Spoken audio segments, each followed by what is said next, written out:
VK news Uttar Pradesh Uttarakhand, सच का सारथी।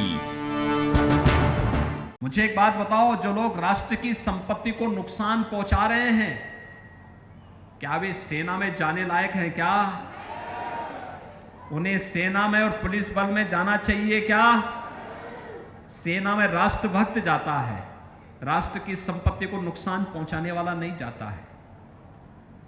लेकिन विपक्ष नौजवानों को गुमराह करने का काम कर रहा है और इसीलिए देश की जनता बार बार देश के नौजवानों के भविष्य के साथ खिलवाड़ करने वाले इन विपक्षी दलों को बार बार सबक सिखा रहा है।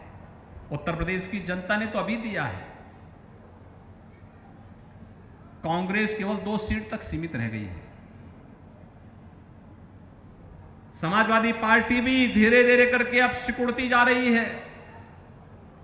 लोकसभा चुनाव आते आते समाजवादी पार्टी की भी यही दुर्गति होने वाली है। और भाइयों बहनों, अन्य दलों का भी कोई पुरसा हाल नहीं। मेरी आप सबसे यही अपील है, भारतीय जनता पार्टी सुरक्षा और विकास के मुद्दे पर आपके साथ में है।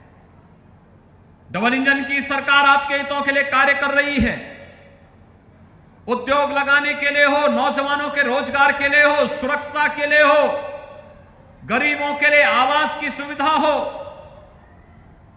या फिर गरीबों के लिए उज्ज्वला योजना का कनेक्शन हो, गरीबों के लिए राशन हो, नौजवानों के लिए रोजगार हो, या नौजवानों को स्मार्ट नौजवान बनाने के लिए 1-2 करोड़ नौजवान को टैबलेट और स्मार्टफोन देने की कार्रवाई, सरकार इसको मजबूती के साथ आगे बढ़ाने का काम कर रही है। हर नौजवान के उन्नयन के लिए सरकार काम कर रही है। और भाइयों बहनों, ये चुनाव जैसे खन्ना जी कह रहे थे, जबरदस्ती थोपा गया। फिर जनता ने 5 साल के लिए किसी व्यक्ति को भेजा था चुन करके। अब उनके कारनामे ऐसे थे कि उनको चुनाव के बाद से लगातार जेल में रहना पड़ा। कारनामे उनके दुरुस्त होते तो जेल में क्यों रहना पड़ता? और फिर विधानसभा में चले गए तो लोकसभा के लोगों को छुट्टी कर दी, उन्होंने छोड़ दिया। उनको क्या नैतिक दायित्व था, क्या नैतिक साहस है कि वे आपके पास आके वोट मांग सके? कोई नैतिक बल नहीं होना चाहिए। लेकिन भाइयों बहनों, हम आए हैं आपके पास एक सामान्य कार्यकर्ता को लेकर के, एक किसान परिवार के एक सामान्य कार्यकर्ता को लेकर के, कि भारतीय जनता पार्टी किसी परिवार की पार्टी नहीं है। भारतीय जनता पार्टी किसी खानदान की पार्टी नहीं है। भारतीय जनता पार्टी जनता की पार्टी है। जनता जनार्दन के आशीर्वाद से बनी हुई पार्टी है। एक सामान्य कार्यकर्ता प्रधानमंत्री बनता है, एक सामान्य कार्यकर्ता मुख्यमंत्री बनता है, एक सामान्य कार्यकर्ता मंत्री बनता है, एक सामान्य कार्यकर्ता सांसद भी बनता है, विधायक भी बनता है। और इसलिए एक सामान्य कार्यकर्ता को आज प्रत्याशी के रूप में हम सब आपके पास लेकर के आए हैं।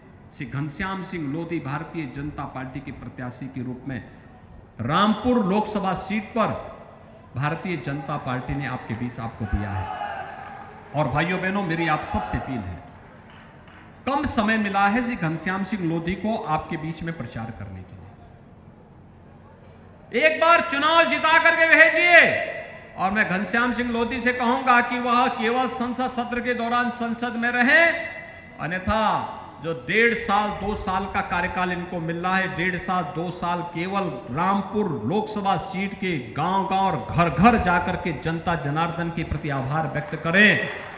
लखनऊ आने की भी आवश्यकता नहीं।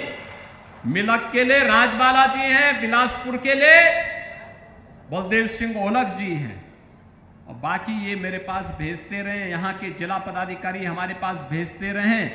हम लोग वो सभी विकास के कार्य यहाँ के लिए देंगे जिन विकास कार्यों की आवश्यकता इस रामपुर जनपद के लिए होगी। रामपुर को माफियाओं को रौंदने के लिए नहीं छोड़ेंगे। रामपुर को अराजकता का अड्डा नहीं बनने देंगे। रामपुर विकास की नई ऊंचाइयों को प्राप्त करेगा और इसी का आह्वान करने के लिए मैं आपके पास आया हूं। घनश्याम सिंह लोधी जी को भारी मतों से विजयी बनाने के लिए जाएंगे सब लोग। भाइयों बहनों, आज शाम को प्रचार बंद हो जाएगा। आज शाम अब से लेकर के परसों सुबह तक मतदान प्रारंभ होने तक आपके पास घर घर जाने का अवसर प्राप्त होगा। कुल मिलाकर के 1.5 दिन भी नहीं है।